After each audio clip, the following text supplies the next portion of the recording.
দেখো বন্ধুরা, আজকে আমার কার সাথে দেখা হয়েছে? পিঙ্কি দি। আমার প্রচন্ড পছন্দের একজন অভিনেত্রী। আমি পিঙ্কি দি সিরিয়াল দেখতে ভীষণ ভালোবাসি, সিনেমা খুব খুব মানে আমি না সত্যি আমার শাশুড়ি মাকে বলে পিঙ্কির নায়িকা, তখন তোমাকে দিদি বলতাম না, মানে টিভির ওপর থেকে শুধু নাম ধরে ডাকতাম। উনি না খুব ভালো হবে। আমার শাশুড়ি মা বলতে তুমি কি করে বুঝলে আমি জানি না, ওনার মুখটা দেখে আমার মনে উনি খুব ভালো হবে। সত্যি আজকে মানে সত্যি ঠাকুর মনে চাইতো যে পিঙ্কিদির সাথে আমার দেখা হোক। আমি ওনার সত্যি খুব বড় ফ্যান, আমার সাথে দেখা হয়ে গেছে। আর সত্যি উনি খুব ভালো মনের মানুষ। টিভিতে দেখে যতটা ভালো মনে হয় ঠিক তার থেকেও বেশি ভালো। মানে খুব আপনারা এত ভালোবাসেন না, সেই কারণেই বোধহয় মনে এত জোর পায়, একদম মনটা এত ভালো থাকে। আর সত্যি তো আমি এটা আমার পারিবারিক শিক্ষা যে যে দর্শকরা আমাদের এত ভালোবাসে তাদেরকে না কখনো ফিরিয়ে দিও না। একদমই তাই।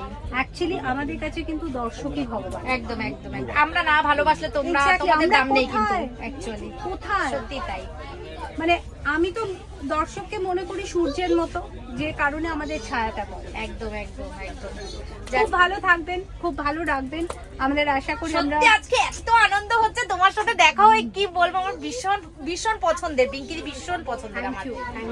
চলো, আর আমরা কিন্তু একই জায়গায় যাচ্ছি, পিঙ্কিদি যেখানে যাচ্ছে আমরা সেখানেই যাচ্ছি, একই জায়গায় যাচ্ছি, একই ট্রেনে সারা রাত ট্রাভেল করব। Not too long but Chittagong.